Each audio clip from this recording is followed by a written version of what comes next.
Assalamualaikum warahmatullahi wabarakatuh. Yang terhormat kepada rekan-rekan mahasiswa sekalian, yang terhormat kepada dosen pengampu Kapita Selekta Komputasi dan Matematika 2. Dengan di sini kami ingin mempresentasikan hasil kinerja kelompok 4, yaitu analisis kapasitas tampungan embung F ITERA. Adapun anggota kelompok yang dimana saya sendiri Iksa Febriansah, yang kedua ada Aniza Aprilianti, yang ketiga ada Adelia Zara, yang keempat ada Hendri Kuntoro, yang kelima ada Dianisa Oktavianti, yang keenam ada Bunga Betaria, yang ketujuh ada Amalia Herni. Selanjutnya outline yang kami bawakan presentasi pada kali ini yaitu definisi embung tersendiri. Yang kedua, analisis kapasitas embung. Bisa dibilang sebab akibat dari embung ITERA. Yang ketiga, faktor-faktor yang mempengaruhi embung F ITERA. Yang keempat, inflow dan outflow pada embung F ITERA. Yang terakhir, hasil simulasi dari codingan kelompok kami buat di Python. Lanjut, embung. Embung adalah bangunan yang berfungsi menyimpan air hujan dalam suatu kolam dan kemudian dioperasikan selama musim kering untuk berbagai kebutuhan air suatu desa seperti rumah tangga, hewan ternak, kebun, dan lain-lain yang dibutuhkan air tersebut. Klasifikasi embung dibagi menjadi 3, yaitu ada embung besar, embung sedang, embung kecil. Embung besar tersendiri bisa dibilang tambungan antara dari embung itu 100.000 meter kubik sampai 500 kubik. Tubuh embung juga tinggi maksimumnya 15 meter. Embung sedang, daerah tada hujan paling luasnya 100 hektar, yang tambungannya 10.000 meter kubik sampai 100.000 meter kubik. Tubuh embung mempunyai tinggi maksimum 10 meter. Embung kecil, tampungan kurang dari 10.000 meter kubik dan tubuh embung mempunyai tinggi maksimum. Dilanjutkan dengan rekan saya.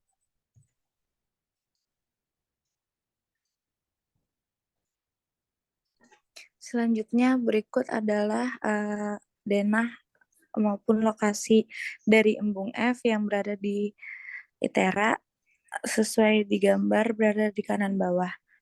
Dengan nama embung air baku ITERA SBP 192 Waihui, Kecamatan Jatiagung, Kabupaten Lampung Selatan yang berkoordinat di X 534 sekian dan Y-nya 940 sekian dengan Z 107 meter di bawah permukaan laut dengan koordinat longitud dan latitudenya ada di 5 derajat lintang selatan dan 105 derajat bujur timur.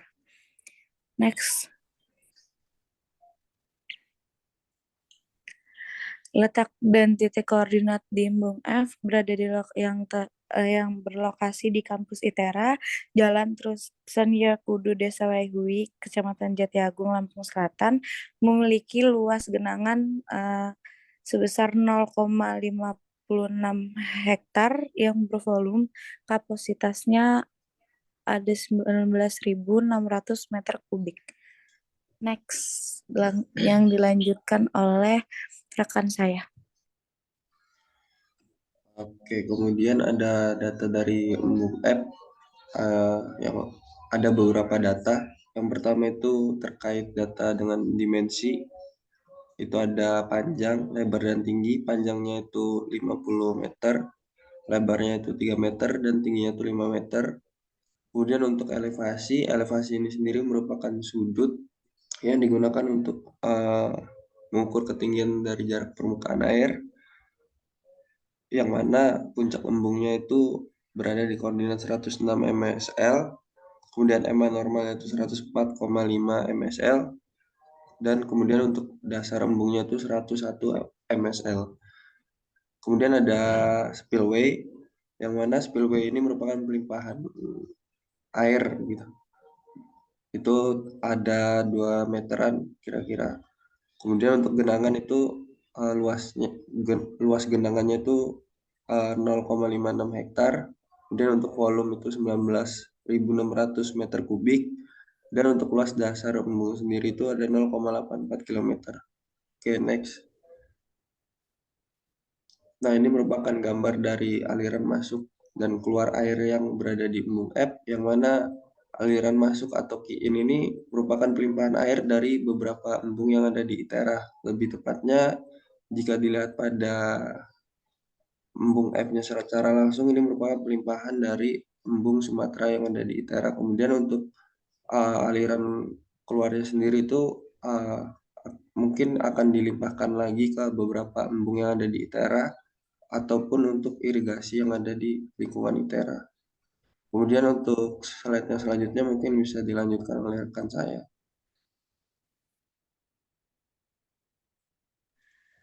Berikut pengertian inflow dan outflow pada embung.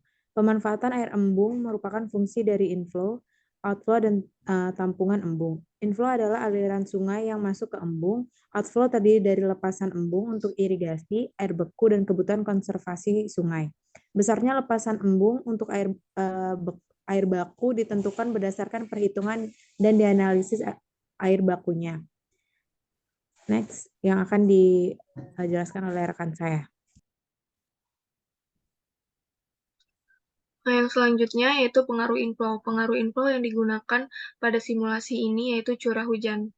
Data curah hujan rata-rata pada suatu daerah tangkapan air atau yang seringkali dinamai dengan daerah aliran sungai mempunyai besaran yang bervariasi. Oleh sebab itu, diperlukan adanya perhitungan data curah hujan yang nantinya dipergunakan untuk mengetahui besaran aliran permukaan yang dibutuhkan dalam proses perencanaan embung. Dalam melakukan simulasi, data yang digunakan sebagai inflow yaitu data curah hujan bulan Agustus tahun 2022 sampai data bulan Oktober tahun 2022. Berikut merupakan grafik inflow dari simulasi yang telah kami lakukan. Pada grafik ini digunakan hari yaitu pada bulan Agustus sampai Oktober dengan jumlah 92 hari. Pada grafik tersebut menunjukkan bahwa inflow tidak beraturan. Hal ini dikarenakan curah hujan yang terjadi pada bulan Agustus sampai bulan Oktober juga tidak beraturan.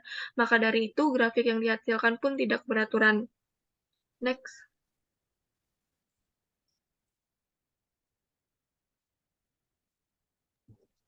Baiklah, selanjutnya adalah pengaruh outflow, yaitu adalah evaporasi.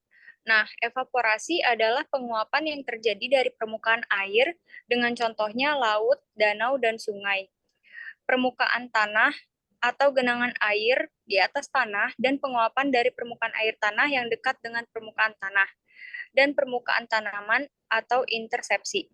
Banyak cara dalam menentukan evaporasi. Salah satunya adalah dengan menggunakan persamaan yang diusulkan oleh Herbeck pada tahun 1962.